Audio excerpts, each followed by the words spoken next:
The monitors in room 4 of Severance Hospital's cardiac ward had been lying for 3 days. Not malfunctioning, lying.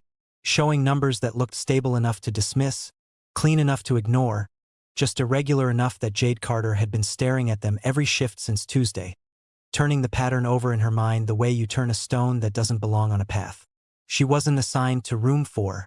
That was the first thing her supervisor, Nurse Han, had told her when she caught Jade standing at the doorway on Wednesday morning with a chart that wasn't hers. That patient is under Dr. Lim's care, Han had said, not unkindly, but with the particular firmness of someone who had learned that clarity was a form of protection in a hospital like this one. You have your own ward. Jade had nodded, smiled, gone back to her station, and then she had pulled up the patient's history on the shared system the moment Han's back was turned.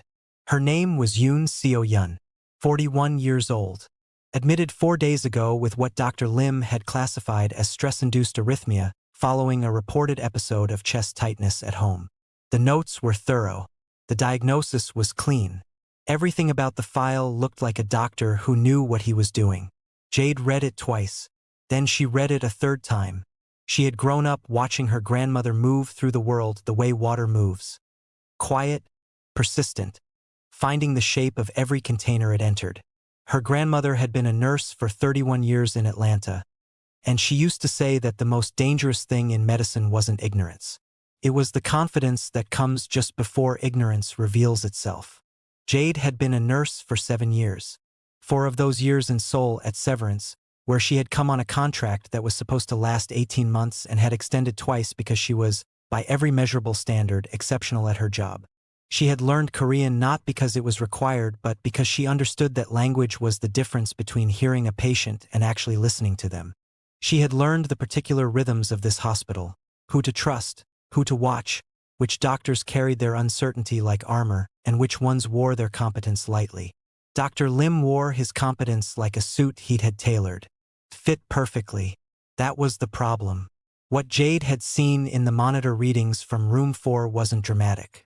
It wouldn't have caught most eyes. A slight but consistent prolongation in the QT interval, the electrical signature of the heart's reset between beats, that had been logged, noted, and then effectively set aside because it fell within a range that, on paper, did not demand immediate escalation. Dr. Lim's notes acknowledged it, called it a known artifact of the patient's existing medication profile. Jade sat with that explanation for a full day. Then she went back to the doorway of room 4 on Thursday evening, just before the end of her shift, and she looked at Yoon Seo-yeon. The woman was asleep, small-framed, pale in the way that hospital lighting made everyone pale, her dark hair loose against the pillow. There was an 4 line in her left arm and a pulse oximeter on her right index finger and a stillness about her that should have read as rest but read, to Jade, as something else entirely. She looked like a woman whose body was working very hard to seem fine. Jade went home that night and did not sleep well. She pulled up 3 separate research papers on acquired long QT syndrome and read them at her kitchen table in Mapogu with cold coffee and the sound of rain against the window, and by 2 in the morning she had built a case in her head that she had no formal authority to make. Welcome back to Afrokorean Storyhouse channel. Before we continue with this story, tell us in the comment section where you are watching from. And if you are new here, hit the like and subscribe button, and don't forget turn on your notification to get notified whenever we drop a video. The pattern wasn't stress-induced arrhythmia behaving predictably. The pattern was a heart being pushed toward a threshold. Slowly, quietly, in a way that the current treatment plan was not addressing and might, if the trajectory continued, accelerate. She wrote her observations down, organized them, read them back to herself. Then she thought about what it would mean to bring them to Dr. Lim. She had done it before, brought concerns to senior physicians, framed carefully, professionally, with every piece of evidence lined up so cleanly that dismissal would require active effort. Sometimes it worked. Sometimes the doctor listened, reassessed, adjusted. Those were the good days, the days that reminded her why she had chosen this. Other times, the doctor looked at her the way certain men looked at women who exceeded the space allocated to them, with a smile that didn't reach the eyes and a response that was technically polite and functionally a wall. Those days cost her something she couldn't name but always felt leaving. She had learned to choose her battles not by whether she was right, but by how much she could afford to spend on being right. By Friday morning, she had decided she couldn't afford not to spend it. She found Dr. Lim at the nurse's station on the cardiac floor just after 7, reviewing charts with the focused detachment of a man who had made peace with his own conclusions. She approached with her notes printed out. She had learned that paper felt more considered than a tablet screen, harder to swipe away, and she waited until he looked up. "Dr. Lim," she said, "I want to talk to you about the patient in room 4. He looked at her, then at the papers, then back at her. "You're not assigned to room 4, he said. "No," she agreed. "But I've been watching the QT interval readings since Tuesday, and I think there's a pattern developing that warrants a second look at the medication dosage. I've pulled the comparative data." "Miss Carter." His voice was even, measured. The voice of a man who was not angry because anger would acknowledge that she had said something worth responding to. "The patient in room 4 is stable and under appropriate care. Her chart has been reviewed. If you have concerns about the patients in your own ward, I'm happy to discuss those." He looked back at his chart. Jade stood there for exactly 3 seconds. She counted them. Then she said, "I'd like to formally log my observations in the system." He didn't look up. "You're welcome to use the standard reporting pathway." She used it. That afternoon, she filed a detailed clinical observation note through the hospital's internal system. Timestamped, specific, referenced against the published literature. It went to the ward supervisor, to the patient care coordinator, and by protocol to the attending physician. Dr. Lim acknowledged it with a one-line response that said the matter had been reviewed and the current care plan remained appropriate. Jade read his response, saved it, and then she did something she had never done before in 7 years of nursing. She called in a favor. Dr. An was a cardiologist she had worked alongside 18 months ago during a particularly brutal stretch in the ICU. A quiet, precise woman who had once told Jade, unprompted, that the best clinical instincts she had ever encountered didn't always come with MD after the name. They had kept a loose professional friendship since. Occasional messages. Shared articles. Jade messaged her Friday evening with a carefully worded question. Not a request for intervention, just a collegial inquiry, hypothetical in framing, specific in detail. She described the pattern. Asked what Dr. An would consider in such a case. Dr. An responded within the hour. "If those numbers are accurate and trending the way you're describing, I'd be watching for torsades. Has anyone ordered a repeat ECG in the last 48 hours? Jade checked the file. No repeat ECG had been ordered. She sat with that information for a long moment in her apartment in Mapogu. The city moving quietly outside her window, the lights of Seoul doing what they always did, burning with the indifferent brightness of a place that did not slow down for individual emergencies. She thought about Yoon Seo-yun's face against the pillow, the stillness that wasn't rest. She thought about what torsades de points looked like when it arrived without warning. The heart's rhythm twisting into something it was never meant to sustain. The body's electrical system losing its argument with itself in a matter of seconds. She thought about the window between recognizing it and surviving it. Then she got up, put on her jacket, and drove back to Severance Hospital on a Friday night when she was not scheduled, was not required, and had no formal standing in room 4 whatsoever. She badged in through the side entrance.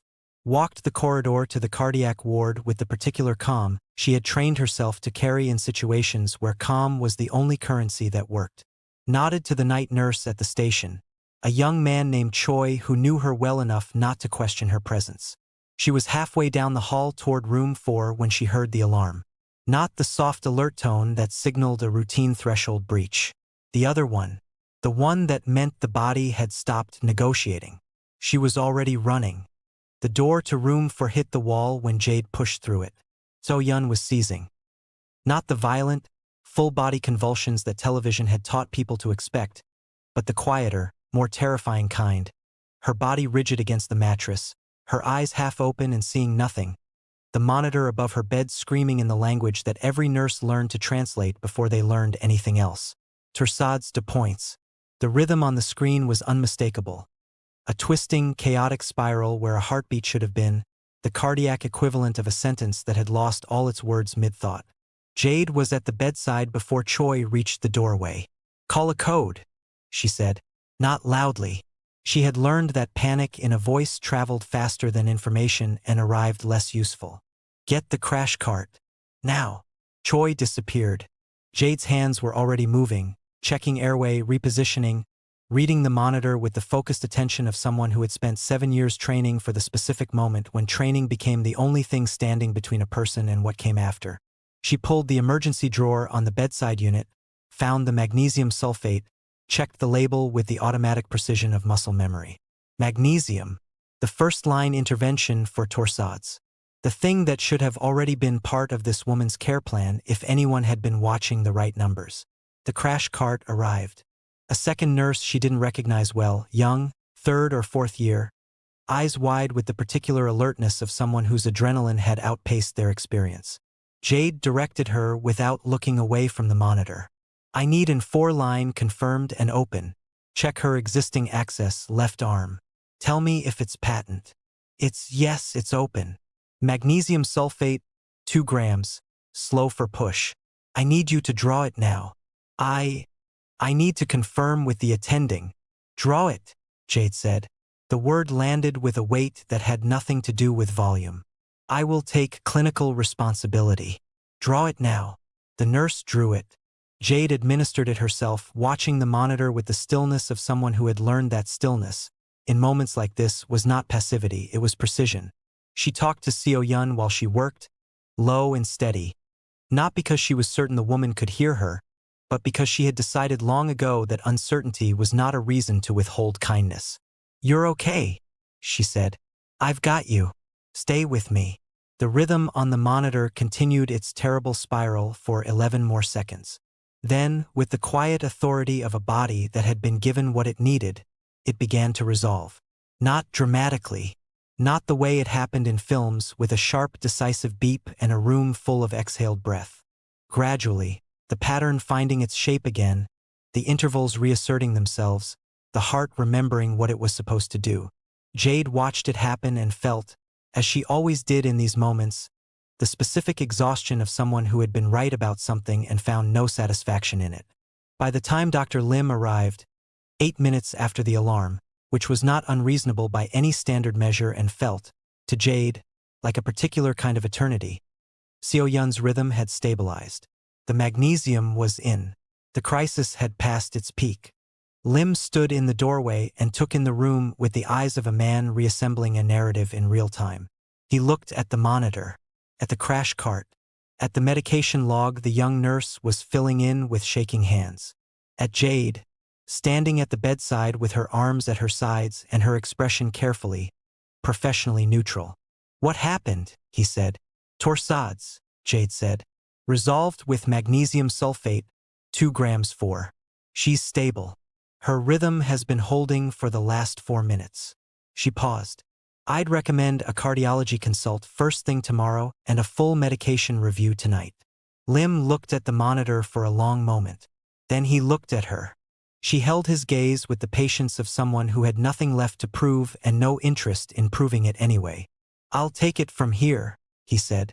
Of course, she said. She stepped back from the bedside, handed the young nurse a reassuring look that said you did fine in the language that didn't require words. Walked to the door. She was in the corridor, moving back toward the nurse's station, when she heard the footsteps.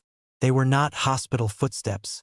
She had spent 4 years learning the particular rhythms of severance at night, the soft-souled efficiency of nurses, the measured pace of doctors doing rounds, the occasional anxious shuffle of a family member who had been awake too long. These footsteps were different, deliberate, the footsteps of someone accustomed to rooms clearing when they entered. She turned.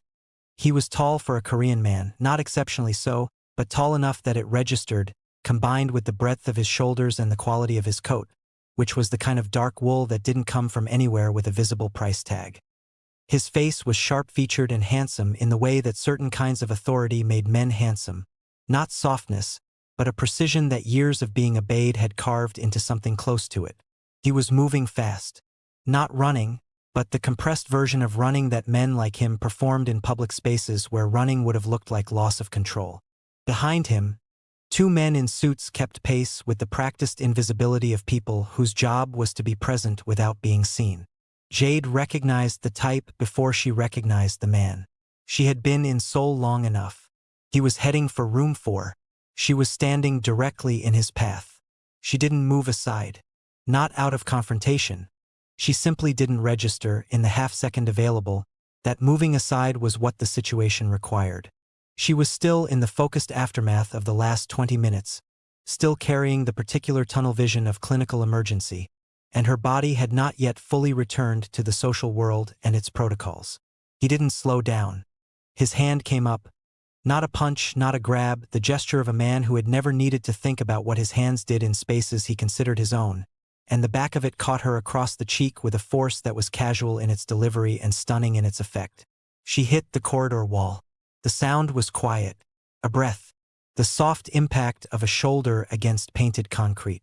She stood there for a moment with her hand against the wall, and the left side of her face registering what had just happened with a delay that her nervous system seemed to need before it could process the information fully. The man didn't stop, didn't look back. Pushed through the door of room 4 with the momentum of someone who had not noticed an obstacle so much as cleared one. The two suited men followed him in. The door swung shut. Jade stood in the corridor. The young nurse from the crash cart was at the far end of the hall, frozen, chart in hand, eyes wide. Choi was at the station, also still, looking at Jade with an expression that contained, in equal measure, horror and the particular helplessness of someone who understood exactly who had just walked past. The corridor was very quiet. Jade straightened, took her hand off the wall, touched the side of her face once, briefly, with 2 fingers, assessing the way she assessed everything, with the clinical detachment she had spent years cultivating because it was the only armor that didn't slow her down.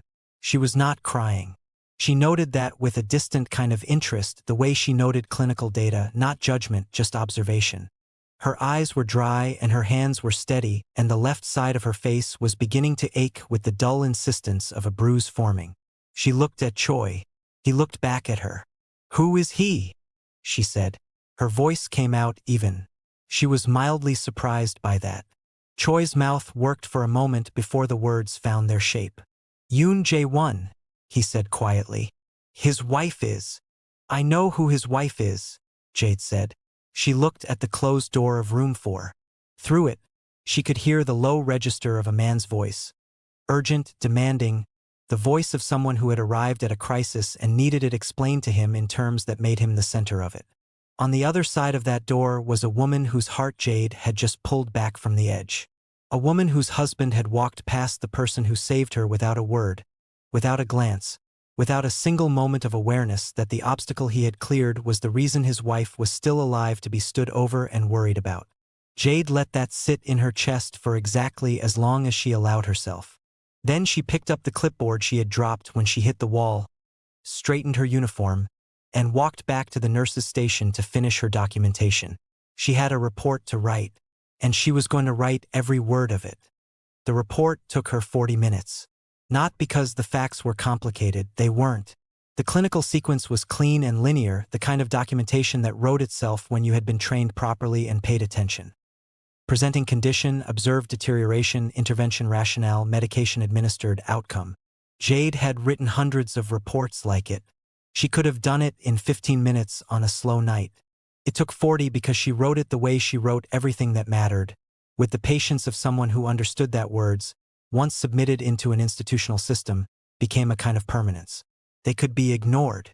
They could be buried under subsequent paperwork and administrative inertia and the quiet consensus of people who preferred not to look too directly at uncomfortable things. But they could not be unmade.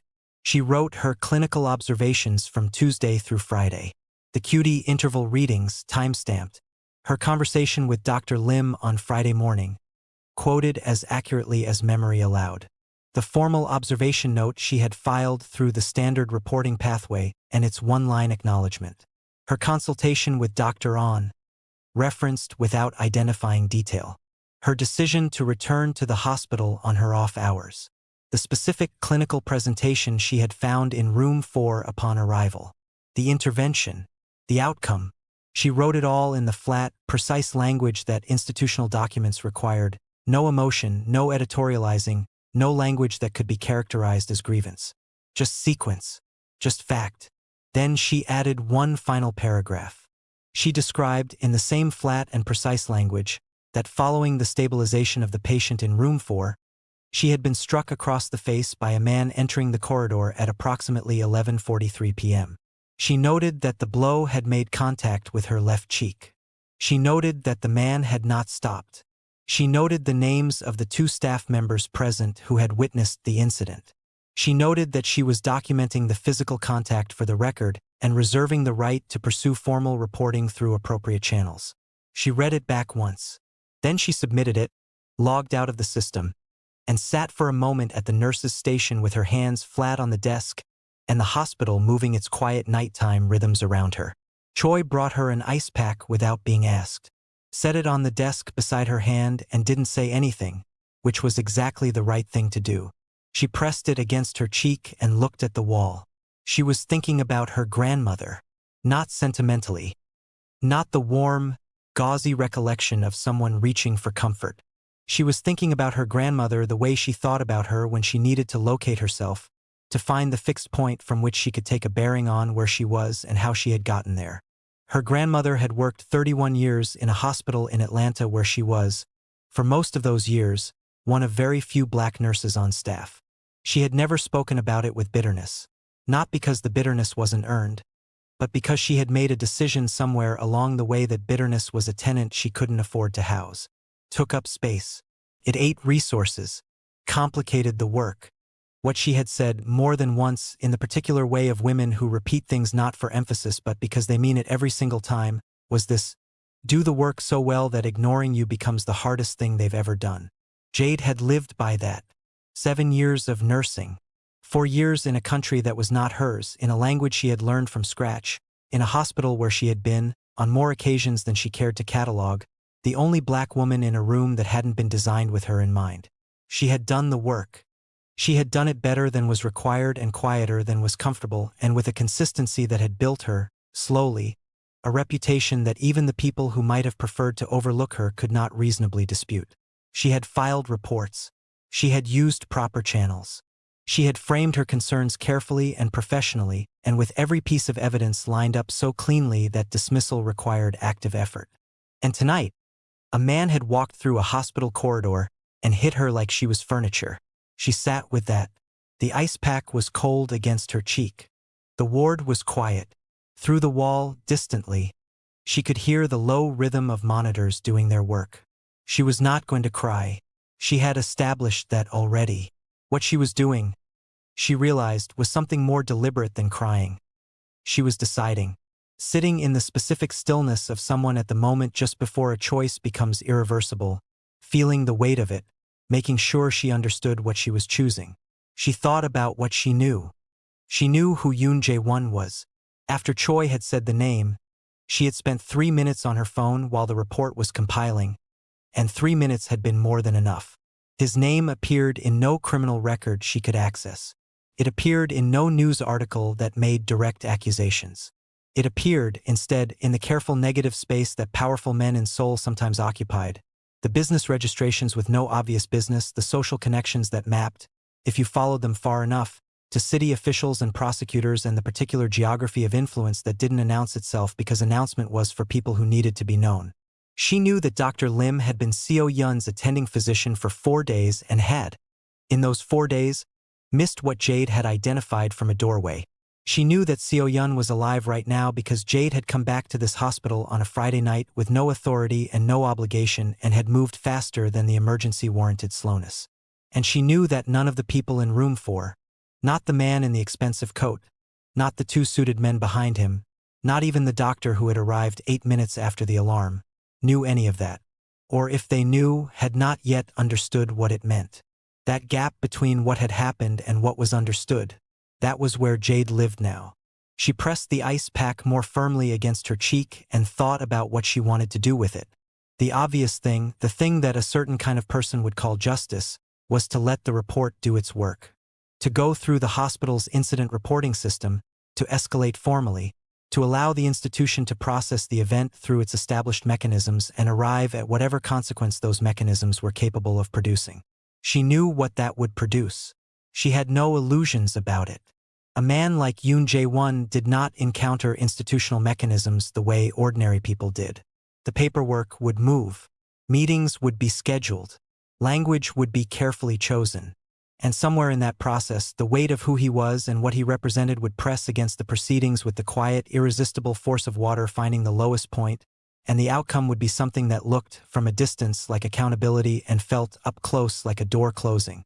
She was not interested in that. What she was interested in was something she didn't have a clean word for. Not revenge. Revenge implied that she wanted him to suffer, and she didn't particularly. Not justice exactly, though justice was somewhere in the neighborhood. What she wanted was for him to know, to understand completely and without the cushion of institutional language or intermediary explanation, the specific nature of what he had done and what it had cost and what it had meant. She wanted him to stand in the full light of it. She took the ice pack off her face, set it down, looked at the closed door of room 4 from across the ward. He was still in there. She could tell from the quality of the stillness in the corridor, the way the two suited men had positioned themselves outside the door like parentheses around a sentence that wasn't finished yet. She thought about Seo-yun. Seo-yun, who had been admitted 4 days ago and was alive tonight because of decisions her husband did not know had been made on her behalf. Seo-yun, whose chart Jade had read without authorization, whose monitor readings Jade had memorized and cross-referenced and lost sleep over, whose heart Jade had spent a Friday night pulling back from the edge of something irreversible. Seo-yun, who was behind that door right now with a man who had struck a woman in a hospital corridor and kept walking. Jade stood up. She was not going back into room 4. That was not what this was. She had no clinical reason to return tonight. Seo-yun was stable. Lim was in there. The situation was medically contained. Going back in would be something else entirely, and she was honest enough with herself to know that honesty required her to be clear about what she was doing and why. What she was going to do was go home. She was going to go home and sleep and come back tomorrow for her scheduled shift, and she was going to do her job with the same precision and care she always did, and she was going to wait. Because she understood something that the man in room 4 did not yet understand. She was not a stranger in this hospital. She was not an obstacle in a corridor. She was not furniture that could be moved without consequence. She was the person who knew what had happened in this building over the last 4 days, every detail, every timestamp, every clinical decision and its outcome, and she was the person who had saved his wife's life without his knowledge, and she was the person who was going to make sure that when he finally understood that, he understood it completely. Not through a report, not through an institution, through her silence. She picked up her bag, nodded to Choi, walked the length of the corridor toward the exit with the even, unhurried pace of a woman who had made a decision and was comfortable with its weight. She passed the door of room 4 without slowing. From inside, she could hear his voice, low, insistent, asking a doctor to explain what had happened to his wife tonight, demanding the kind of clarity that he was accustomed to receiving from the world on request. Jade kept walking. She pushed through the side exit into the Seoul night, the air cold and sharp with the particular clarity that came after rain, the lights of Sinchindong burning across the darkness, taxis cutting through the intersection below the hospital with the indifferent efficiency of a city that did not pause for individual emergencies. She stood on the steps for a moment, breathed, then she went home. She slept better than she expected. Not deeply. Not the heavy, dreamless sleep of someone who had set something down. More like the sleep of someone who had finally stopped arguing with a decision and let it settle into the body where decisions eventually had to live. She woke at 6:15 without an alarm, lay still for a moment listening to the morning sounds of Mapogu filtering through her window, the distant percussion of a market setting up, a bus releasing its brakes 2 streets over, the particular quality of Seoul light in early autumn that came through curtains the color of pale sand, and then she got up. She made coffee, stood at her kitchen window with both hands around the cup and looked at the city. She had lived in this apartment for 3 years. It was small by the standards of what she had grown up with in Atlanta, but it was hers in the way that only spaces you have chosen entirely for yourself can be yours, every object in it a deliberate decision, nothing inherited or defaulted into. A bookshelf that held nursing references and Korean literature in equal proportion. A print on the wall above the desk that her mother had sent from home, a photograph of the Atlanta skyline at dusk that had initially felt like homesickness and had gradually become something more like a fixed point. Something to orient by. She thought about what the day would bring. She had a scheduled shift starting at 8. Her ward was on the 3rd floor, internal medicine, a different universe from the cardiac floor where last night had happened. Under normal circumstances, she would have no professional reason to be anywhere near room 4 today. She was not planning to go near room 4. What she was planning was simpler and more patient than that. She was going to work her shift. She was going to be exactly what she always was, precise, thorough, present, the nurse that 7 years of deliberate practice had made her. And she was going to let the facts of last night exist in the institutional record, time-stamped and specific and available to anyone who looked, and she was going to wait for the moment when those facts became unavoidable. She had learned, over 4 years in Seoul, that patience was not passivity. It was pressure applied slowly enough that the other person didn't feel it until the point of no return. She arrived at the hospital at 7:52, changed, checked in at her station, reviewed the overnight notes for her patients with the focused attention she brought to every shift, not performed attention, not the going through of motions that fatigue and routine could produce in people who had stopped being careful, but the real thing, the kind that came from understanding that the difference between noticing and not noticing was sometimes the entire difference. By 10 o'clock, the cardiac ward's morning rounds had brought Dr. On through the building. Jade had not arranged this. She had messaged Doctor on the previous evening after she got home, a brief and factual account of what had happened. The clinical outcome, the magnesium, the resolution. No mention of the corridor. No mention of what had happened after. Just the medicine reported to the colleague who had helped her think through it, because that colleague deserved to know how it had ended. Dr. On had responded, "I'll stop by in the morning." She appeared at the nurse's station on the 3rd floor just after 10, small and precise in her white coat, with the economy of movement that characterized people who spent their days in hospitals and had made peace with efficiency as a form of respect for time. "Walk with me," she said. They walked to the end of the corridor, to the window that looked out over the courtyard where hospital staff sometimes ate lunch when the weather allowed. The courtyard was empty this morning. A few pigeons. The quiet geometry of benches and planters. "Dr. Lim is filing an incident report," Dr. On said. "About last night. About the intervention." Jade looked at the courtyard. "I know.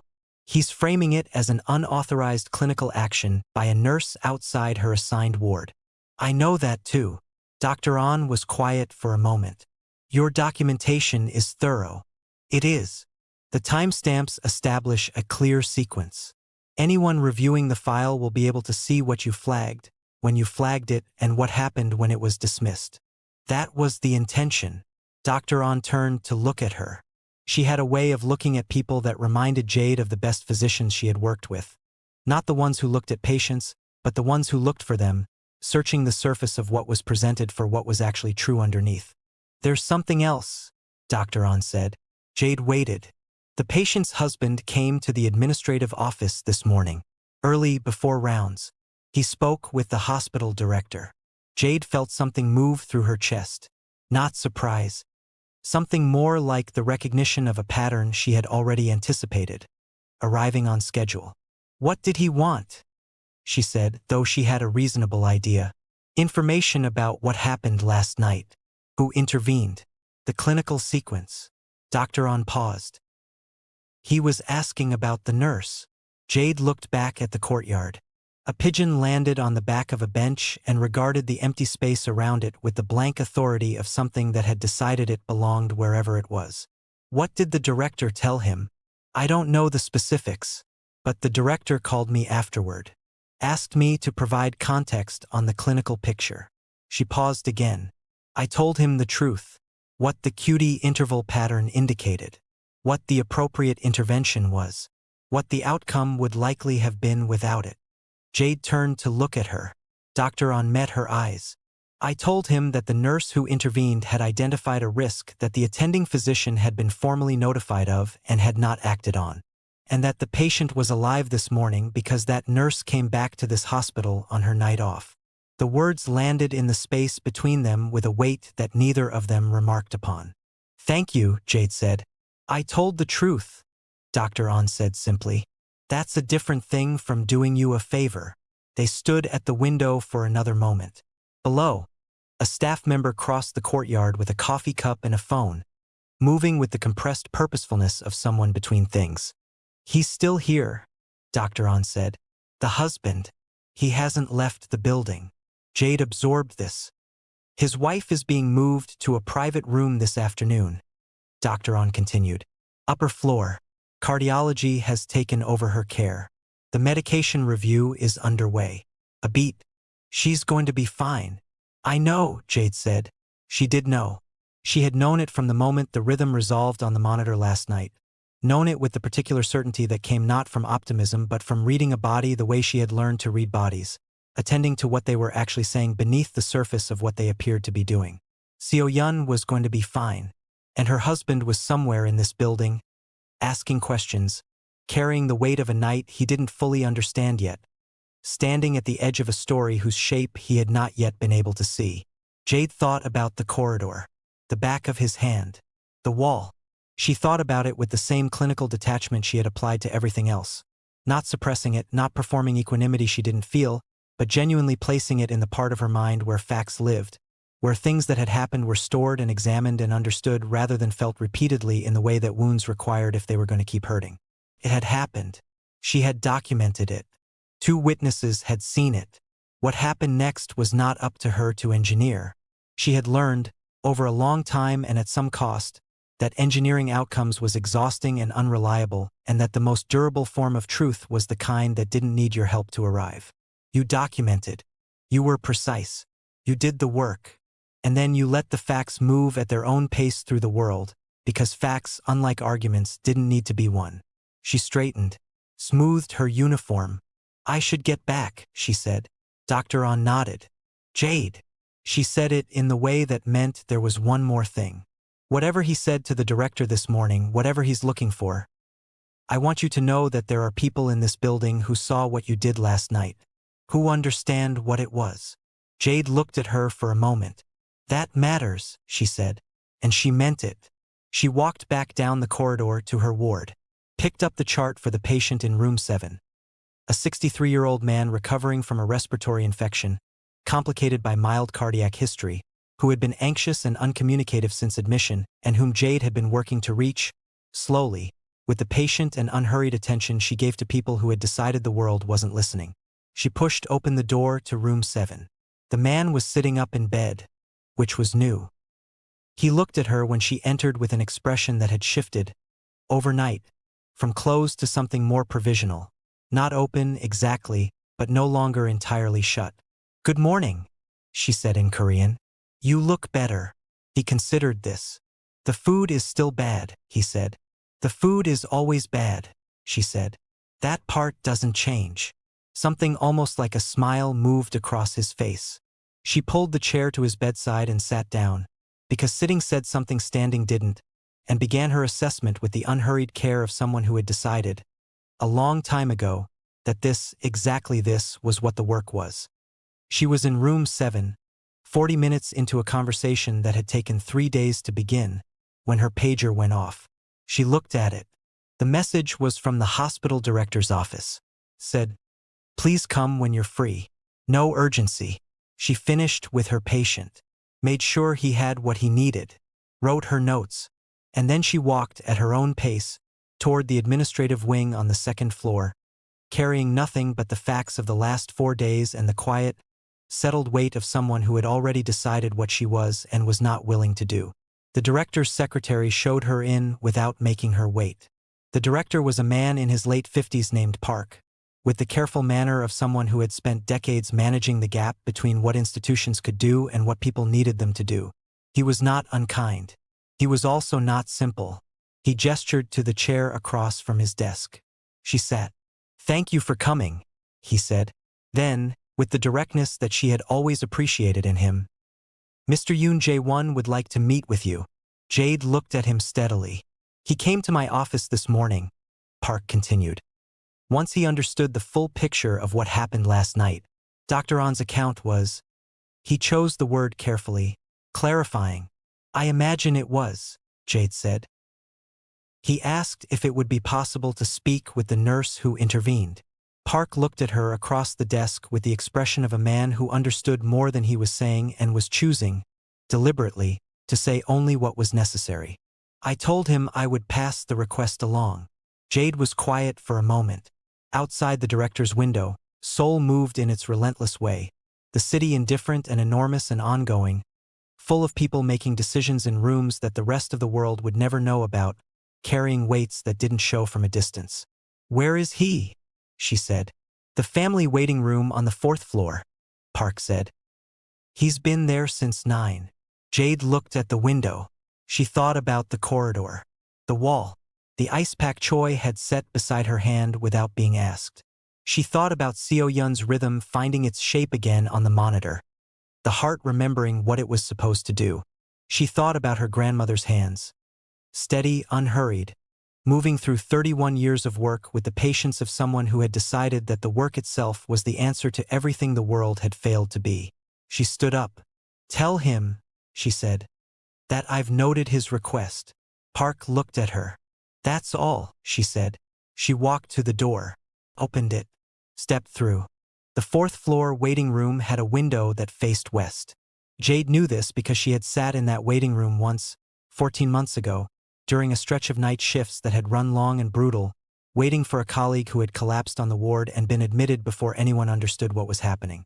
She had sat in the chair closest to the window and watched the city do what the city always did, burn and move and continue, and she had thought about the particular helplessness of being the person who waited instead of the person who worked, and how much harder she found it. She thought about that now as she walked past the 4th floor corridor without turning into it. She had not told Park she wouldn't go. She had told him she had noted the request, which was true, and which was also a different thing, and she suspected he understood the difference. She took the stairs to the 5th floor, walked to the cardiac wing, stopped outside the room where Seo-yun had been moved, a private room at the end of the hall, quieter than the ward with better light. The door was partially open. A cardiology nurse Jade recognized was inside, adjusting the 4-line, moving with the competent efficiency of someone comfortable in the space. Jade stood at the doorway. Seo-yun was awake.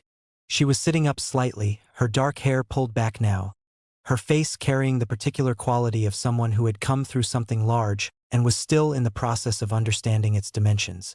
She looked smaller in the daylight than she had looked in the dark of Friday night, or perhaps that was just what surviving did to people temporarily, made them look like the version of themselves that existed before the event, before they had grown to fill it. She turned her head and saw Jade in the doorway. They looked at each other.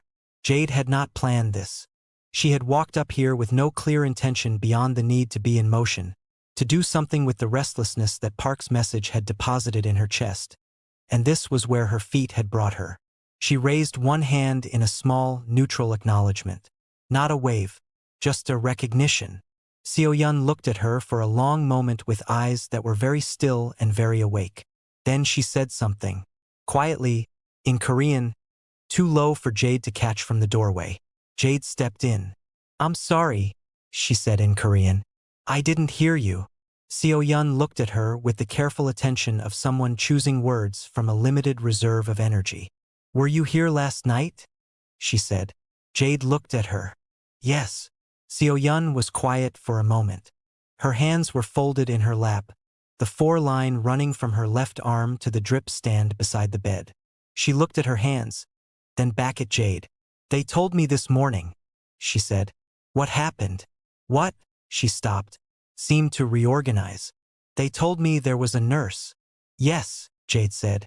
The cardiology nurse had finished with the 4-line and had moved to the far side of the room with the practiced discretion of someone who understood when a moment required space. Seo-yun looked at Jade with an expression that was difficult to read, not because it was concealed but because it contained too many things at once. The overwhelm of someone trying to hold gratitude and fear and confusion and the residue of a night that had nearly ended differently, all at the same time, in a body that was still tired from the effort of surviving it. "Thank you," she said. The words were simple. They landed simply. Jade received them the way she received most things, directly, without deflecting, because deflection was a form of dishonesty, and she had no patience for dishonesty in rooms where the truth had already been established. "You're going to be okay," Jade said. "The cardiology team is good. Your medication is being reviewed." You'll need to be monitored for a while, but the prognosis is good. Seo-yun nodded slowly. Then, after a pause, "My husband is here." "I know," Jade said. Something moved through Seo-yun's expression. Not apology, it wasn't her apology to make, and she seemed to understand that. Something more like the particular sorrow of a person who loved someone whose behavior they could not always answer for, and had stopped trying to answer for it, and lived in the complicated space that created. "He wants to speak with you," she said. "I know that too," Jade said. Seo-yun looked at her. "Will you?" Jade was quiet for a moment. She looked at this woman whose chart she had read without authorization, whose monitor she had memorized, whose heart she had spent a Friday night refusing to give up on. This woman who had done nothing except be sick in a hospital where Jade happened to be paying attention. "That's not something you need to worry about," Jade said. "What you need to worry about is resting, and letting the team do their work, and getting home." Something in Seo-yun's face shifted. A release of something she had been holding, small but visible, the way pressure releases when a valve finds its opening. "Okay," she said quietly. Jade nodded once, turned, walked back to the door. She was in the corridor, 3 steps from the room, when she heard the footsteps again. She recognized them before she turned. The same deliberate weight, the same compressed velocity of a man accustomed to the world organizing itself around his movement. He came around the corner from the direction of the waiting room and stopped when he saw her. They were perhaps 4 meters apart. In the daylight, with the fluorescent steadiness of a hospital corridor replacing the dramatic shadows of Friday night, Yoon Jae-won looked like what he was. A man in his mid-40s who had not slept, whose expensive coat had been replaced by a dark sweater that made him look, without the armor of his usual presentation, almost ordinary. Almost. His face was difficult to read. She had expected anger. She had prepared for anger, the reflexive anger of powerful men confronted with situations they hadn't controlled. What she found instead was something she hadn't quite anticipated. He looked like a man who had been given information he didn't know what to do with. He looked at her face. She watched him see it. The bruise along her left cheek, which had developed overnight into something visible. A wash of deep color that her complexion didn't hide and that she had made no effort to conceal. She had considered, briefly, whether to cover it. Had decided against it with the same logic she applied to documentation. Facts should be legible. She watched him understand what he was looking at. Something moved through his expression. Not the performance of remorse, not the calculated display of a man managing a situation. Something more involuntary than that. A recognition. The specific recognition of someone who has been given the full picture of something they did in partial darkness and is seeing it now in complete light. He opened his mouth. She held up one hand. Not aggressively. Not dramatically. The quiet, clean gesture of someone who had decided that what he was about to say, whatever it was, apology or explanation or the particular language powerful men used when they needed something from someone they had wronged, was not something she was required to receive right now. He stopped. They stood in the corridor. She looked at him for a long moment. Not with hatred, not with the performance of dignity, but with the simple, direct gaze of someone who was entirely clear about what had happened and what it meant and what she was worth, and was not interested in having any of those things negotiated in a hospital hallway. She thought about her grandmother. She thought about 31 years of work done so well that ignoring it became the hardest thing they'd ever done. She thought about the monitors in room 4 that had been lying for 3 days while she paid attention. About the report that no one had acted on. About the Friday night drive back to a hospital where she had no obligation to be. About the magnesium, drawn and administered while a younger nurse's hands shook, while she held the room together with the steadiness of someone who had trained a long time for exactly this. She thought about the wall. She thought about Seo-yun saying thank you with the careful economy of someone spending energy they were still rebuilding, and the way those 2 words had landed, not as payment, not as resolution, but as one human being acknowledging another across the full complexity of what had passed between them, which was the only kind of acknowledgement that had ever meant anything. She lowered her hand. She held his gaze for one more moment, long enough for it to mean something, not so long that it became something else. Then she turned, and she walked, not quickly, not with the compressed urgency of someone escaping, with the even, unhurried pace she had walked into this building with this morning. The pace of someone who had somewhere to be and knew the way and had nothing to prove about either. She walked past the nurse's station, past the elevator bank, past the window at the end of the hall where the morning light was coming through at an angle that made the linoleum floor look briefly, improbably, like something worth looking at. She walked to the stairwell door, pushed it open, did not look back. The stairwell was cool and quiet in the way that utilitarian spaces in large buildings were quiet, the acoustic blankness of concrete and function, no softness anywhere, everything built for purpose rather than comfort. Her footsteps were clear and even on the stairs. She descended one floor, then another. She was thinking about the man in room 7,